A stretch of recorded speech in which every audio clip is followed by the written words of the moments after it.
Hello, everyone. My name is Dr. Richard Horowitz, and I'm co-host for the Healing from Lyme Summit. And it is my great pleasure today to introduce to you a good friend and colleague who I've known for a long time, Dr. David Perlmutter.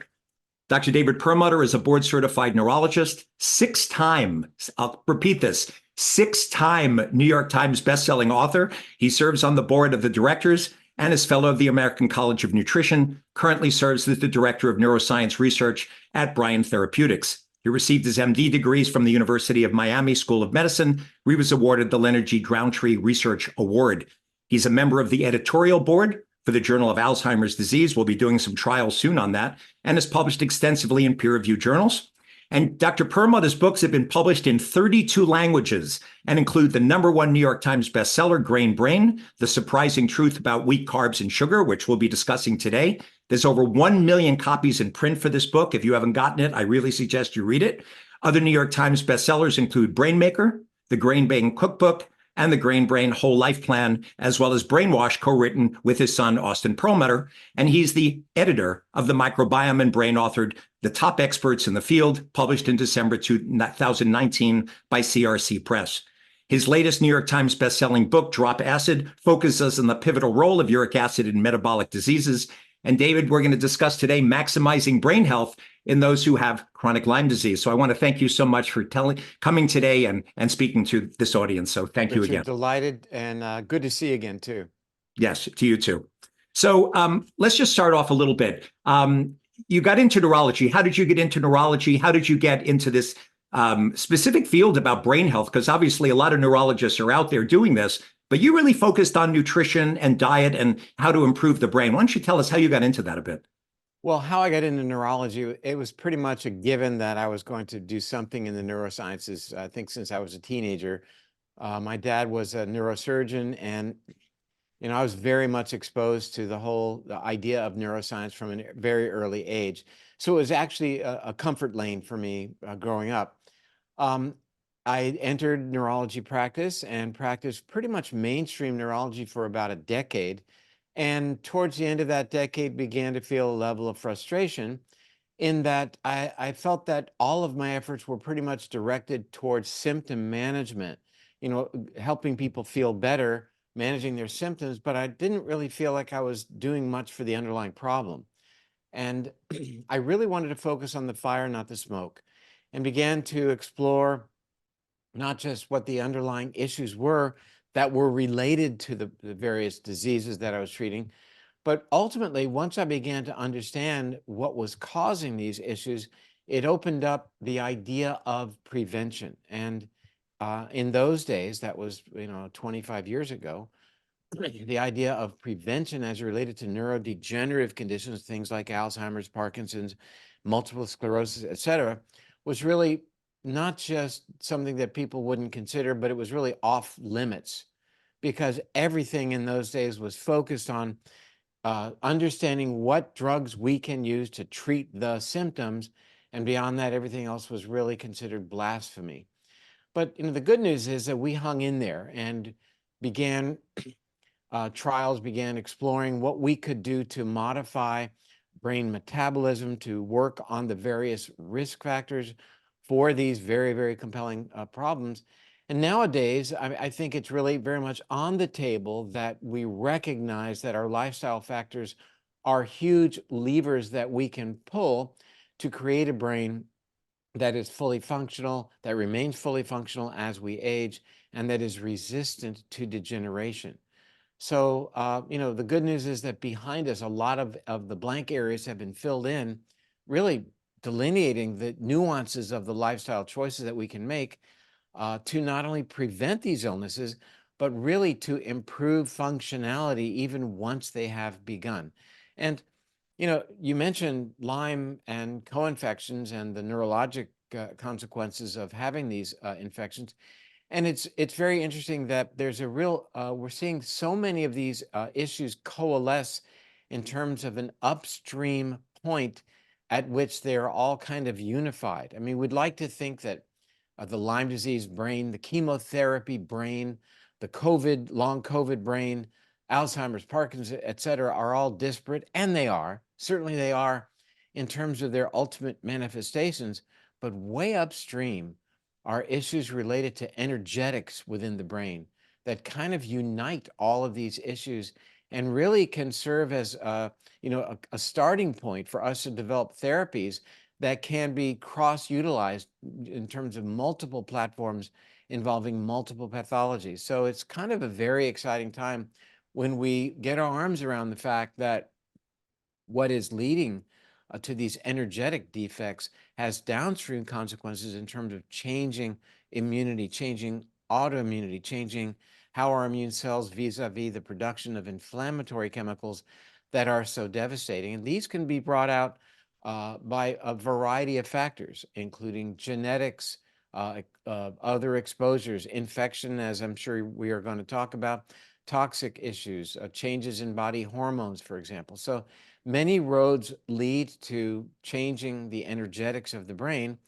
That's the interesting news. The good news is this is a powerful tool. Right. No, that's great. And of course, I got into it for the same reason, because the idea of just naming a disease and throwing drugs at it, right? It never really works, because you've got to get to the underlying source. And, in medical school, they're teaching us a one cause, one disease model. But I think, as you and I have seen over time, it's a multifactorial problem, right? The metabolics you're talking about with Alzheimer's. I mean, now we know that, diet and insulin resistance and getting enough sleep and exercise and not being lonely, right? Whether it's viruses, whether it's herpes viruses, Lyme disease, toxins. I mean, JAMA Neurology years ago was publishing on pesticides, right? Showing up in these brains with Alzheimer's. And we're even finding Lyme spirochetes, right, under some of these biofilms in Alzheimer's. So, I think we all come to it, right, from a very similar path. But one thing you did differently, which I think really puts you apart, is you really highlighted the role of diet. So can you talk a little bit about Grain Brain, this New York Times amazing bestseller? How did you get into the role of like wheat sugar diet exactly, and how it affects the brain? Because you did this differently than other neurologists. Most Yeah, didn't that's for focus sure. on this element. So how did you get into this? Again, I was seeing some commonality in many of our patients with a variety of neurological problems, movement disorders, headaches, cognitive decline, etc. And it became clear that there were a couple of kind of pervasive themes that we kept seeing time and time again. That back then, that book was published in 2013, but I wrote it obviously during the 2 years prior, that the literature was starting to reveal that, in fact, risk of brain degeneration was increased with people having only subtle elevation of their blood sugar, like 105, where, doctors will give you a pat on the back and say, well, you're fine, you're not diabetic. And they wouldn't say yet, but that would be the word in the background. A very strong correlation between atrophy or wasting away of the brain correlated with A1C. People are always talking on television about their A1C. I'm taking XYZ drug and I lowered my A1C below 7.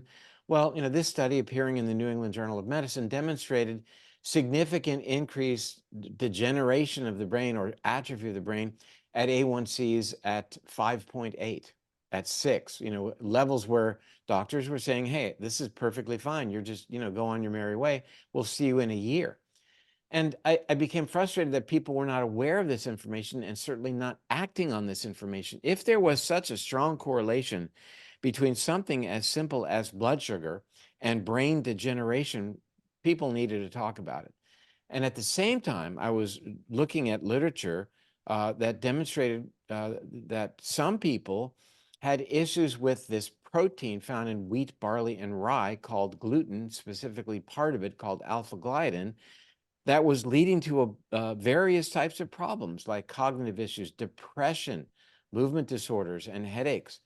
And by taking them off of gluten, putting them on what's called a gluten-free diet, who knew that these problems could be ameliorated in some people? And I became very fascinated by the work of a British researcher by the name of Dr. Marius Hadjivassiliou, who started to publish this and started to actually demonstrate improvements in patients going gluten-free and even changes in their brain scans. So this lit me up. Not to say that there's this large nexus of individuals with neurological problems who have undiagnosed celiac disease. No, quite apart from that. That these are people who were having negative responses to gluten consumption, who in fact did not have that unique autoimmune condition called celiac disease, meaning that these were people who were gluten sensitive. And I began collecting the data on this. And, after that book was written, saying, hey, I don't know, since I'm the author of a book, that you might or might not be gluten sensitive, but if you have longstanding headaches or this movement disorder or this twitch or depression or whatever it may be, why don't you give going gluten-free a try for a month or two? There's no downside. And let's just, you'll find out whether it's right for you or not. And so we wrote this book, and people started writing to us that they were having these really significant improvements in their problems. And, there's one interesting case I think I included in the book, I did, of a very successful investment banker here in my hometown who was on narcotics because of his persistent headaches. He tried to work this, he was a player, and yet he would be down, out of commission with these devastating headaches, and it was a gluten sensitivity issue. How do I know? He went gluten-free, and his headaches immediately and permanently disappeared. Another woman with the gluten issue and also headaches went gluten-free. Headaches disappeared. She saw her gastroenterologist, and he told her, you don't need to be gluten-free. You don't have celiac disease. He did an endoscopy and proved that she did not have the findings that are characteristic of celiac disease, the atrophy of the villi, if you will. And so he said, you need to get right back on gluten. Well, why? What's the necessity of eating gluten? She did, and her headaches came back. So it was important to write a book like that. And, interestingly, thereafter, we began seeing data published in, for example, JAMA, the Journal of the American Medical Association, that as many as 70% of humans may have some degree of gluten sensitivity. And that how it works is gluten sensitivity tends to disrupt the gut lining such that the bowel becomes permeable, and that increases inflammation. And work thereafter revealed that, in fact, even the blood-brain barrier can become leaky. And we talk about leaky gut syndrome. That's a bad thing. But how about a leaky brain issue? And Right. that work was developed by a researcher at Harvard, showing that, in fact, in some people, alpha-gliadin, a part of gluten, can lead to leakiness of the brain. So that's why I wrote the book. And over the years, as you mentioned, it became published in multiple languages. I revised the book 5 years after it was written, and just updated it with these literature citations that really validated what we were talking about. So, That a so major, I'm sorry? Yeah, so quick question on this, David. Most of my colleagues, when they check for gluten sensitivity, they're doing an anti-gliadin and a TTG, a tissue transglutaminase. And if we're lucky, in New York, I can't get a Cyrex panel where you can detect these 20 gluten markers. But what you're saying is even someone who's anti-gliadin TTG negative, right? They don't necessarily have the markers. And I don't know about the Cyrex panel specifically, but you're basically saying that, for example, the Lyme patients who are attending the summit, who many of them do have cognitive issues, even if they do a leaky gut profile, I get one from LabCorp all the time that does a 95 IgG4, and we do sometimes find it, but it's interesting. It's the ones we see more often are like, it'll show up for, black peppercorn, and it'll show up for dairy. I mean, in vast majority of the people. The wheat doesn't always show up, but you're saying even if it doesn't show up on the standard panels, it's still worth a 1-month trial because of this leaky brain syndrome that you're You seeing, bet. independent of the testing your doctor may do. You bet. And the fact is that, this just may be adding fuel to the fire in terms of their issues. We understand that they have a very big underlying persistent infectious type of situation, but I suspect that the accompanying issues along with that infection may enhance the likelihood of gluten sensitivity, and that if in fact gluten sensitivity is contributing to this, what's the downside? There are wonderful tests. You mentioned a couple: anti-gliadin antibody, tissue transglutaminase, great. The Cyrex panel, super. I think these are wonderful tests, but at the end of the day, a gluten-free trial for a month, I think, is really valuable. My sense is that there are a lot of people out there who can benefit from going gluten-free. And, is there pushback? Yeah, there's pushback, because to this day, most of the medical community would believe that if you don't have celiac disease, then bring on the gluten, everything is great. And, that's not what the peer-reviewed literature has been telling us for the past decade, that Right. there are plenty of individuals, far more than the 2 to 3% of the population, that has celiac disease, it may be, as mentioned, as high as 70% doesn't do well when they eat gluten. Now, I'm And not saying that everybody needs to go gluten-free, but it may be adding insult to injury here, and is certainly worth considering. right. And the issue is with gluten-free diets, going back, most of the time when patients go and look for gluten-free diets, they're really high in carbohydrates, right? So you're saying that insulin resistance and sugar is a problem too. I mean, half of my patients have metabolic syndrome with blood sugars, right, in the morning or afternoon. So if they do go on a gluten-free diet, right, they have to be very careful looking for example, low carbs, right? Because otherwise they may be swinging their blood sugar. So in your books, you describe exactly the type of diets that people should be doing, correct? That's right. But let me just double click on something you just mentioned, and that is the notion that so many of your patients have metabolic issues, are likely overweight and either pre-diabetic or diabetic. And one would wonder why that would be. And I would submit that a likely candidate would be the fact that most of your patients are or have been on antibiotics, have disrupted their gut organisms, their microbiome, and as such have set the stage for this metabolic disruption or metabolic mayhem, if you will. There's a vast body of literature that correlates antibiotic exposure with the risk for these types of metabolic issues. Right. So, Well, the beauty of the Dapsone protocol that we've developed, and I just published my 8th article on it. It's a 9-week oral antibiotic protocol using generic drugs, using persister drugs and pulsing with 2-week antibiotic pulses. And we've been using up to 4 different probiotics, over 500 trillion actually, twice a day. And by the way, and we do use a lot of bovine immunoglobulins to heal the gut with transfer factors, and we find that we can actually heal the gut over time. So, I mean, you're right. Long-term antibiotic use, of course, is a problem. The beauty of the protocols we've been developing is they're short-term protocols for these chronic infections.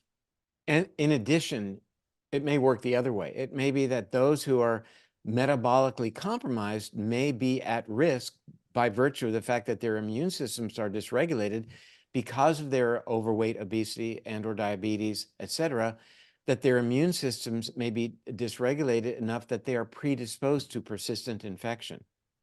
Right. And by the way, so regarding these type of tests and checking for gluten, do you like the Cyrex panel? When you're looking for leaky gut, are there specific labs you like to be able to actually prove it? What do you like doing? Yeah, I would say that a real advantage is to be able to demonstrate to a person black and white. Here is your lab study that demonstrates that what we've been talking about is active in you and very active in you, as a matter of fact. And the other advantage is that it then is a benchmark that you can use in the future as you begin a program of intervention to demonstrate improvement. They may say, well, gee, why am I doing this, doc? What about my leaky gut, my et cetera? And to be able to confront somebody and say, look, this number went down. It looks like we're well on the way to healing. But ultimately, that's really just for reinforcement. I think that the gold standard is really just taking people off of, if it's beyond gluten, then it would be a diet that, we call it an elimination diet. That's actually very Spartan on the front end. And then actually, when people feel better, to allow then the consumption of certain things along the way, reintroducing them one at a time, be it gluten, be it dairy, be it any number of things, and seeing if you can then pinpoint where those sensitivities may be. But the various studies that are out there are really effective and And your helpful. Grain Brain cookbook is giving people those specific diets, because I think a lot of people do struggle like figuring out exactly what to eat, right? You've got those diets actually in your books. That's right. But, these days, people really want to know, which diet should I be on? A grain brain diet, a paleo diet, a keto diet, a vegan diet, you name it. And I would say that we can metricize this discussion by simply saying, what is the goal? What are we trying to achieve with the diet? And there are really, in my opinion, very few goals, which makes it very simple. First and foremost, we want to do right by our billions of organisms living within us. We want to nurture our gut bacteria and not eat foods that threaten our gut bacteria, i.e., ultra processed foods. We'll talk about pharmaceuticals in a moment, how that threatens the gut, et cetera. But we want to make sure we have got a lot of fiber in our diets. Number two, in terms of metricizing it, how is the diet that I have adopted affecting my blood sugar? That is a home run, because it's disruption of this balance of blood sugar that is really at the top of a cascade leading to things like metabolic issues, cardiovascular disease, brain degeneration, obesity, diabetes, and even some forms of cancer. So it's really whatever diet works for you. Now, to some degree, you could predict a diet being good for a person based upon his genetic or her genetic profile. I get that. Other laboratory studies you can look at to help guide you. But at the end of the day, despite the various types of diets that are out there that are popular, to me, the recommendation is, well, which diet works best in controlling your blood sugar, i.e., get yourself a continuous glucose monitor, put it on your arm, connect it to an app on your phone, and start to get a sense over the next couple of weeks, how do various foods and timing of their consumption affect your blood sugar? Yeah. In that regard, you might be very surprised to learn that certain things that you didn't expect that were spiking your blood sugar need to be considered, because that's not what you want to do. And in addition, eating certain foods you see that are really good for your blood sugar. So Right. that is No, valuable information no, beyond measure. that's very, very helpful. So David, where can people contact you if they want to contact you about your books and about all of these great Here, I'll research give you my products? cell phone number. The best place is drperlmutter.com, drperlmutter.com, no period. And that's kind of the clearinghouse for my podcast and all the other stuff that I do. There's a lot of, it's totally searchable. We have a very, very robust library of peer-reviewed studies, blogs that I've written, and I host a podcast called The Empowering Neurologist. So, but I would say going to drperlmutter.com is a great place to get started. I do it Instagram and Facebook and all those things as well for you younger people. But I had to learn it too, David, and no, I know. mostly because That's you why we helped have me a bit teams with of this. Yeah. younger people, half our age. So you were discussing a little bit earlier the different types of diets. So the stuff that's coming out that at least I've seen on Alzheimer's and brain degeneration is the Mediterranean diet, right? The paleo/Mediterranean diet seem to lower, right, the inflammatory response. But you're saying really that elimination diet has to be part of it. Do you suggest to people, by the way, to try the 8-hour eating, 16-hour fasting that's been discussed to help with metabolic health? Are you discussing this with Yeah, patients? well, let me get there just a moment. First, I'll comment on what you just mentioned with respect to the Mediterranean diet. So this is a diet that is what? It's high in fiber and it helps control blood sugar. To me, that's a home run, right?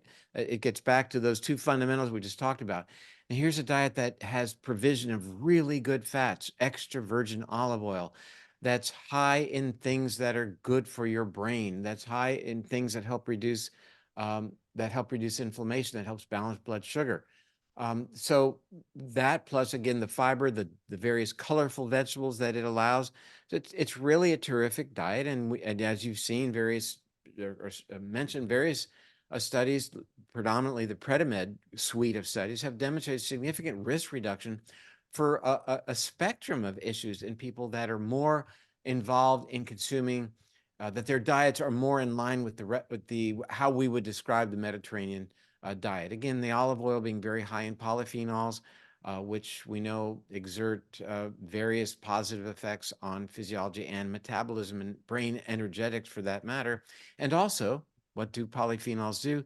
They enhance the functionality of the gut bacteria. So, the main things are, again, keeping an eye on blood sugar, making sure there's plenty of fiber. And, for the most part, we want to make sure that this has got a lot of a lot of plants. I am not a vegetarian, but most of my diet is plant-based. So I do have good sources of animal protein, be it salmon, grass-fed beef. Not everybody chooses to do that. That's great. And what are my metrics? Other things I look at in terms of my laboratory studies, in terms of what I recommend, that would be, I think, another discussion. But that said, if we could get one point across, that would be make sure your blood sugar is under control. Right. And you like the numbers, by the way, not 5.78. 5.7 is considered, you like it really below 5.5, and the lower the better, right? I think 5.2, 5.3 on an A1C, I think it's what you're referring to, is where you want to be. And, your fasting blood sugar could be in the upper 80s. That would be terrific. If you go to the doctor and you come in with a fasting blood sugar of 105, you're already on your way. I mean, you've got to do some work. The other blood test that people should get when they get their annual, and I don't think it should be annual, it should be much more frequently than that, it should get is a fasting insulin level. And let me just explain why. So your blood sugar looks pretty good. It's 100, 105. But is it 100 because your pancreas is working as hard as it possibly can to keep it there, or are you in good shape in terms of what we call insulin functionality, not trending towards insulin resistance? The only way you're going to know that is to look at your blood sugar. You like where it is, but where is your insulin level at? If your insulin level is low, it means everything is great. But if if your pancreas is working overtime to keep that blood sugar down at 100 or 105, you'd really want to know that, because if the insulin level is high, you are set up now for developing diabetes. So that's a very, very valuable piece of information to have. And frankly, if you're getting blood work done, it's simply asking the doctor ahead of time, oh, by the way, with my next round of blood work, I'd like to know my insulin level. And she or he may say, well, why? You're not diabetic. And you're going to say, exactly. That's not what I want to be. Great. David, can we turn a little bit to the microbiome? We talked a little bit earlier about it. You're editor of a book on the subject. There's a lot, obviously, the last couple of years talking about Prevotella species and Clostridium and Akkermansia, how beneficial. Can you talk a little bit about the role of the gut-brain axis? I know this has been a really big interest, and it's now showing up with Parkinson's, Alzheimer's, autoimmune diseases, MS. Talk a little bit about, the microbiome, the importance, and how to support it properly for people who are listening. It's a big conversation, and it really is something that we need to get our arms around. The notion that these billions of organisms living within us are directly, moment to moment, in charge of and controlling things like our DNA expression. Can you imagine that the bacteria living in you and on you are involved in the regulation of the expression of your life code? That's pretty heady. It takes a little while to take that deep breath and step back from that. But, as it relates to your question relating to the brain, gene expression is regulated. Mitochondrial function in the brain is regulated by the gut bacteria and the signals that they send, either directly through chemical messengers, through the vagus nerve, a direct channel, or through the bloodstream via the products that they produce. Various vitamins are produced, various neurotransmitters that everybody's all excited about, produced by the gut bacteria, and even various transmitters / fuels, the short chain fatty acids that are produced by gut bacteria, also play a very important role in regulating how brain cells work, how they communicate with each other, their health, their maintenance, and their ability to resist damage when confronted by trauma. So it's a very, very big story. I'll break it down momentarily back to our discussion of metabolism and the blood glucose regulation.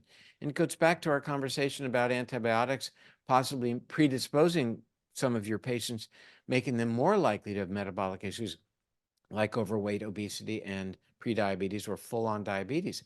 That our gut bacteria play a huge role in regulating our metabolism, regulating how we are able to control our blood sugar, how we are able to power our brains, for example. The energetics of the brain are dependent upon the gut organisms, but the new and exciting information reveals that the energetics of the brain are significantly influenced by the state of health and functionality of bacteria living in the mouth. Who knew? The oral microbiome is now getting a lot of attention. And let me spend a moment with this because I think it's really kind of interesting. On the top of our tongues live a suite of organisms, names like Actinomyces and the Neisseria group live on the top of the tongue, and they do something actually very vital for us. They convert nitrates in our foods that are rich in nitrates, like dark green leafy vegetables, beets, for example, rich in nitrates, into nitrite. So we go from NO3 to NO2. Nitrite then becomes available in your body to make something called nitric oxide. Now, I'm not saying nitrous oxide. That's the laughing gas you get at the dentist if you're lucky. But it's nitric oxide. We call it a gasotransmitter. Nitric oxide was the subject of the research that actually won the Nobel Prize in 1988. it was identified as a factor that is involved in the dilatation or the opening up of blood vessels to allow blood flow to various areas of the body, like the brain. But since that time, since 1988, we've learned that nitric oxide is also fundamentally important for how insulin does its job in the human body. Therefore, nitric oxide is very much involved in regulating our blood sugar and the ability of the brain to use blood sugar, glucose, as a fuel, nitric oxide, connected to the mouth bacteria. 50% of the nitric oxide in your body depends upon this relationship of these mouth-related bacteria in their conversion of the nitrate in our foods into nitrite, then to make this nitric oxide. Who knew? And let me provide an example. I think that'll bring this home. We're told that we have to kill 99.9% of the germs in our mouth, otherwise we'll have bad breath, right? Those what the commercials tell us. Turns out that mouthwash, that common mouthwash containing chlorhexidine, which does indeed kill a lot of bacteria in the mouth, you would think would not be a good thing because you're going to kill off these really important bacteria living on the top of the tongue. Well, it turns out research published about 3 years ago showed that people using mouthwash 2 or more times daily, followed over, I think it was a 3-year period of time, had about a 47% increased risk of becoming diabetic and a 100% increased risk of developing high blood pressure. Why would that be? Because of the nitric oxide connection. So, our understanding of the gut-related organisms, I think, has exploded, that's for sure, and it's great, and so much work is being done. Now there's a lot of research on the oral microbiome, not to be left out, because it's really fundamentally important. And so, David, so the things that you use to help the regular microbiome of the gut, proper fibers, fruits and vegetables, right? Getting all these in there, short chain fatty acids, of course. So these are the same things that if you're, for example, if someone's taking probiotics or they're eating a good Mediterranean paleo style diet, this is affecting the oral microbiome in a positive way. That's right. And, first, you want to offload things that threaten the oral microbiome. And second, not to say you don't need good dental health. Of course you do. We can talk about that in just a moment. But second, you really want to focus on foods like are found in the Mediterranean diet, for that matter. Another reason why it may be so effective. Foods that are rich in nitrates. And again, these are by and large colorful vegetables, things like beets. You see a lot of products advertised now that are derived from beets to help blood pressure and to help athletic performance. Matter of fact, there's some science there, that's for sure. And, nitric oxide, when it becomes downregulated, we don't have enough nitric oxide, then it threatens our metabolism. It threatens our blood sugar and our blood pressure and our blood flow to organs throughout the body. Interesting study came out a couple of years ago that analyzed medical records of some 7 million individuals in terms of what drugs they were taking, what pharmaceuticals they were taking, and followed these individuals and determined who became demented, and tried to correlate that with any type of medication they were taking. And they found 60 candidate medications, but they ultimately discovered that one seemed to be really strongly related to a reduced risk of Alzheimer's, a 69% reduced risk for a disease for which there is no pharmaceutical treatment, Alzheimer's disease. And this was a drug that actually increases nitric oxide. It goes by the name of sildenafil, which many people have not heard of, but they may have heard of the trade name, which is Viagra. How does Viagra work? Viagra increases nitric oxide so that it can increase blood supply. That's helpful then if you have erectile dysfunction. Turns out that in this massive study, men predominantly, but some women took it as well, who were taking sildenafil, Viagra, or other trade names, had a remarkable reduction in Alzheimer's because they didn't have it. They were actually increasing their nitric oxide availability. That does two things in the brain. It increases blood flow and it increases metabolism by allowing insulin to do its job. Now, what Dr. Perlmutter is not saying is that we should all go out and get some Viagra and take it every day because it's good for the brain, it's good for metabolism. But what I am suggesting is that we need to get our arms around this mechanism of nitric oxide, embrace the fact that it's regulating our metabolism. Yes, it won the Nobel Prize, this research, so it's important. And think about all those things that are involved in nitric oxide for the better or for the worse. We talked about how to, salvage our mouth bacteria, how to nurture them in terms of nitrate-rich foods, but also recognize, for example, that elevation of a chemical in the body called uric acid screws up nitric oxide production and threatens our metabolism. So, one of the major things that will raise uric acid, and let me just say parenthetically that, until this understanding of uric acid threatening our metabolism came to light, most of us only thought about uric acid in terms of gout. You have a high uric acid, crystals accumulate in your toe, it hurts like the Dickens, and you take a medicine to lower the uric acid and to treat the gout, take colchicine and allopurinol, whatever the drugs may be. Now we know that uric acid is a much bigger player, that uric acid that most people have checked in their annual blood work is a huge influence on inflammation. So I'm putting uric acid up there in terms of measuring your body weight, measuring your blood pressure, measuring your blood sugar, measure your uric acid every year. Right. So the reason, by the way, getting back to sildenafil, I mean, in the medical literature, that's why they tell cardiac patients, by the way, do not take nitrates, right, for your angina if you're taking these type of drugs because it's increasing nitric oxide and it's going to lower your blood pressure too much, right? That's exactly right. That is exactly right. That's why you don't take sildenafil if you're taking nitrates. So a lot of work is being done. We actually have a study coming out that deals with enhancing nitric oxide availability in the brains of established Alzheimer's patients.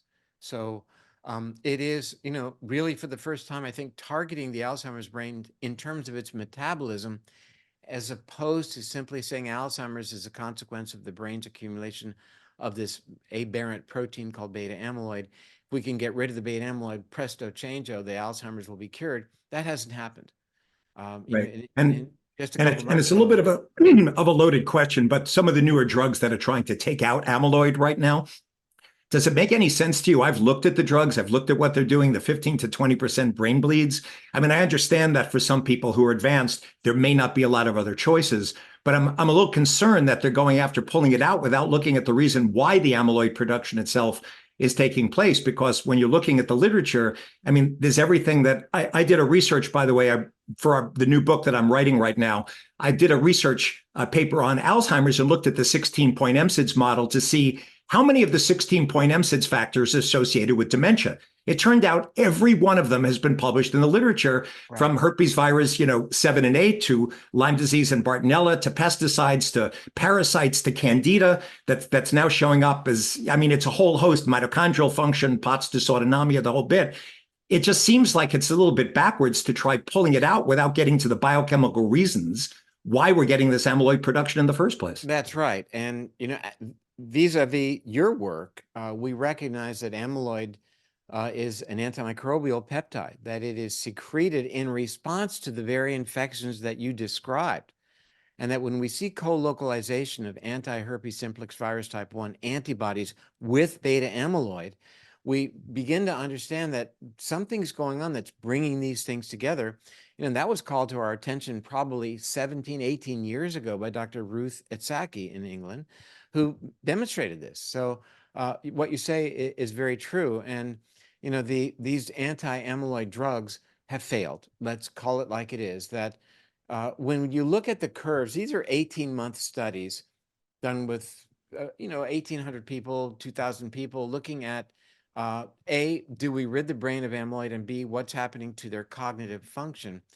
And what you see is that, at least with respect to the most recent publication in November in the New England Journal of Medicine, that these drugs, in terms of comparison to placebo, the amyloid load in the brain is dramatically lower in the treated group in comparison to the placebo group. But there was no significant change in the level of cognitive decline in comparing the intervention group with the placebo group. But you brought up something I think very important. And that is when you mention brain bleeding, these are called ARIAS, amyloid-related imaging abnormalities that are seen in 20 to 25% of the treated group versus placebo. And these are microhemorrhages, small hemorrhages, areas of edema or swelling. And the other thing that hasn't been talked about is that in the Leqembi studies, there's evidence of significant loss of brain tissue or atrophy demonstrated on the very scans that were used in the study, but that information was not reported. So I think we've got to be, we really need to look at these drugs. It's worrisome that they're targeting beta amyloid. There are plenty of patients developing full-blown Alzheimer's who don't have abnormal levels of Alzheimer's in their brains. And similarly, there are individuals whose brain scans for using Pittsburgh compound are loaded with amyloid and are cognitively intact. What does it tell you? It tells you that there's a bigger story going on here. And when, the Journal of the American Medical Association tells us that in Alzheimer's disease, glucose metabolism now moves to center stage, published in the Journal of the American Medical Association back in 2020, that we're really starting to focus on the bioenergetic aspects of Alzheimer's, that Alzheimer's represents failure of brain metabolism, ultimately a mitochondrial dysfunction. And we know that's the case with various infectious agents in the brain as well, that Lyme induces a mitochondrial dysfunction.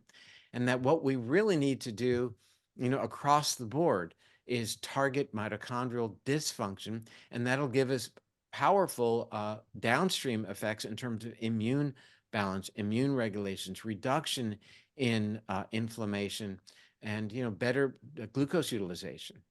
Right. Have you seen any results yet? I mean, obviously, we do a mitochondrial regeneration for our Lyme patients after we do antibiotics because of the free radical oxidative stress. Some of the newer ones like urolithin A that's been coming out. Can you speak a little bit about methylene blue has been talked about in low dose. I use it for Dapsone, but it's also been talked about a mitochondrial regenerator. Do you think there's hope with some of these mitochondrial? Yes. There is. Yes. In fact, there was a recent review article that was published about, I would say now a month ago, that looked at this notion of what we call mitophagy, the ability that we have to clean out defective mitochondria.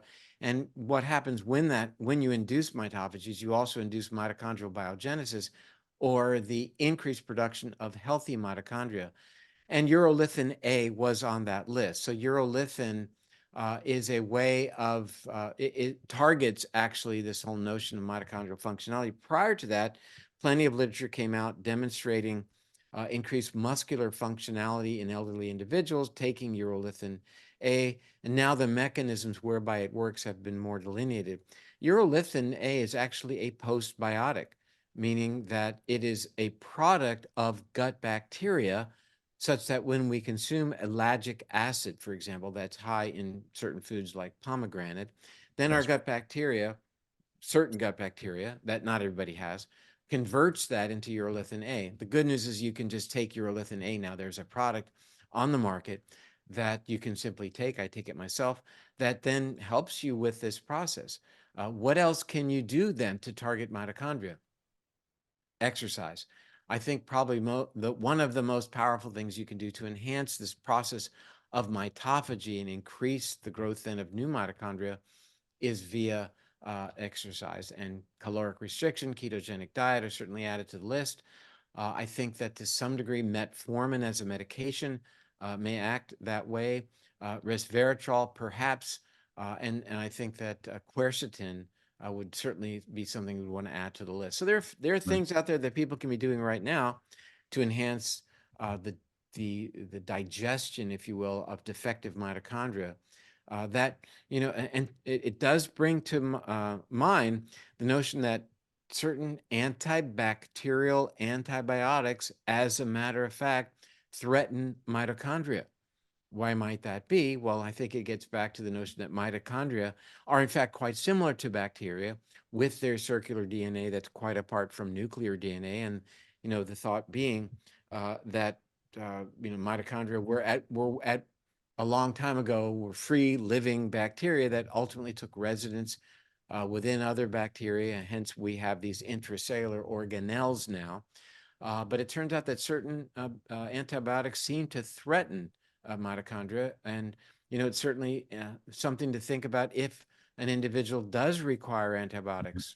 No, I mean, in fact, you probably know this, but almost every drug on the market, if you look at whatever patients have been taking, they've all been linked with mitochondrial dysfunction. It's not even just antibiotics. It's most of the things that people take at this point have been associated with it. Yeah, but threatening mitochondrial function is not necessarily a bad thing. Metformin, for example, threatens complex 1 of electron train transfer. And, ultimately there's a good side to that in that it induces some things that are actually good for us, like mitochondrial biogenesis. And so there are some upsides to, in a way, compromising mitochondrial function. Dr. Stephen Gundry has recently told us that the action of polyphenols isn't necessarily that they are in and of themselves antioxidants, but that they actually induce oxidative stress that damages mitochondria that then leads to mitochondrial biogenesis. This notion of, take a lot of polyphenols, it's good because they're antioxidants, maybe not. So he brings up a very interesting discussion on that. Right.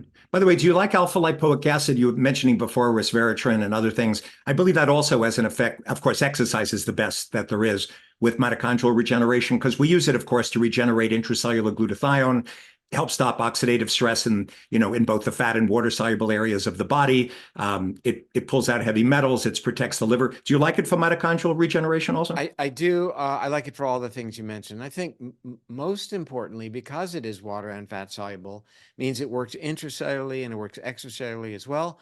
I'm not going to avoid talking about the idea that it is a heavy metal chelator to some degree. But I think you're mentioning that it helps to regenerate glutathione. That's a home run. So for anyone in Europe, we're talking about thiotic acid, in America, alpha lipoic acid. We've been, recommending that for, a couple of decades. Right. Right. David, can we turn a bit towards your New York Times bestseller, Brainwash?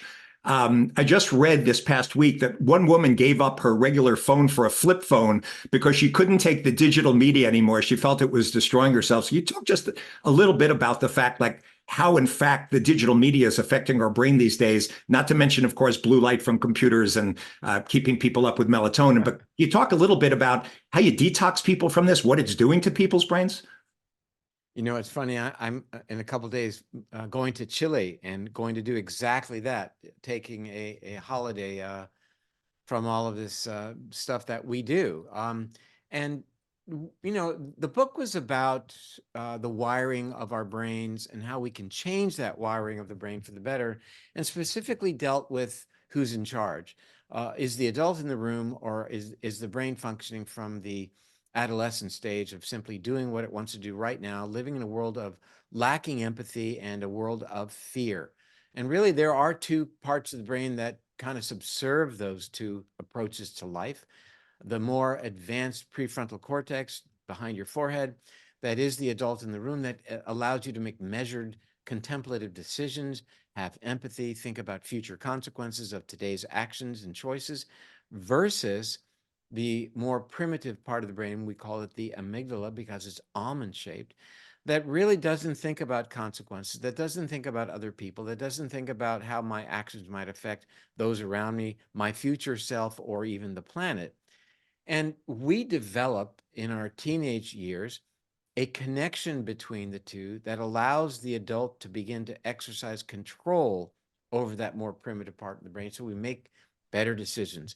We tend to think that as we reach our teenage years and into our 20s that we make better decisions. It's why, you don't drive a car till you're whatever age. You don't vote. You don't join the military. You don't run for public office, or you can't be president until you're a certain age.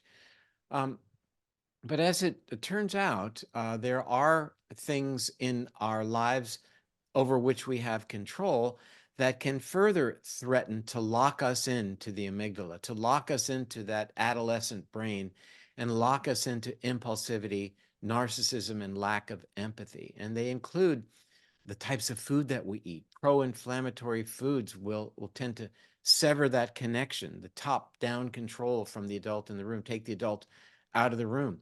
And the constant barrage of social media absolutely does it as well.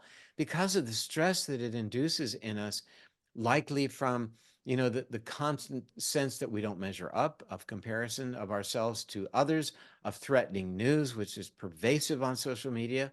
And it's why people who do what that woman did that you just described notice improvements very quickly. We describe in our book the notion in Japanese called shōen-ryūkyū, where people do what's called forest bathing without a cell phone, believe it or not. How are you going to find your way around? But an intervention where you reconnect with nature and get off social media for an hour or two a day. And we see brain scans looking at the connection to this amygdala, that the connections are increased and the amygdala is showing less activity. Blood cortisol and salivary cortisol levels are diminished, the stress hormone, by simply putting the phone down and reconnecting with nature, by simply putting pictures of nature in your home or having a house plant. These are powerful tools that we can use to really help allow us to improve our decision making and regain the ability to understand that my neighbor is important as well, and her and his health and experience of life is important to them, and it's important to me. No, it's funny you mentioned that about the empathy, because when I was getting out of medical school and I was finishing my 7th year in Belgium, I went to my Tibetan teacher, Lama Gendon Rinpoche, and I asked him, and I said, Lama, what's the most important thing you want me to know when I get out of medical school? And he said, Richard, it's compassion. Put yourself in people's shoes, do for them what you would want done for yourself. And he said, everything will go well. And it's interesting, when I walked into, the Lyme epidemic up in Dutchess County, when I moved from New York City, I found myself in that situation. Like, nobody knew what to do at that point. This was like 35 years ago. I put myself in people's shoes, and now I look back, it's going on 35, 40 years. And it's like that advice of having empathy and, of course, meditating. I was taught meditation from these teachers as well as the TM programs early on. Do you feel, I think the forest bathing and disconnecting from social media is really important with the wars and everything that's going on. It makes you crazy. Do you see a role for people to meditate at least 15 minutes a day? Role maybe from some of the neurofeedback techniques that are coming out, like Gupta has an amygdala insular retraining program. Annie Hopper has a dynamic neural retraining. Do you see some roles also to help with some of these techniques? I do. I think there are great techniques that we can utilize, meditation certainly being one. But, we have assisted meditation these days and ways of really hacking our way into these pathways and reducing stress and allowing those connections to improve. There's a device called Apollo Neuro, that uses vibration to make that happen. But, the big players, and that it's exciting that these are developed, but the big players are diet, getting enough sleep, and I think re-exposing ourselves to nature. But let's, diet for one is hugely important. Any diet that increases inflammation, meaning, the global diet now with the high levels of ultra-processed foods, increasing inflammation via the changes in the gut bacteria that we talked about. This inflammation reduces our ability to rein in the amygdala. It makes people more impulsive, makes them think about us versus them mentality day in and day out. We want more for ourselves at the expense of others. And we wonder why things are going so crazy around the world. And it's, one thing to understand is that diet affects how the brain works in this regard. We used to call it the standard American diet, the SAD, then it became the Western diet. Now it's pretty much the global diet. We talk about the Mediterranean diet, for example, as mentioned. But if you go to the Mediterranean, that's not what people are eating there anymore. It's highly processed food. So it's huge. And, the other aspect is sleep.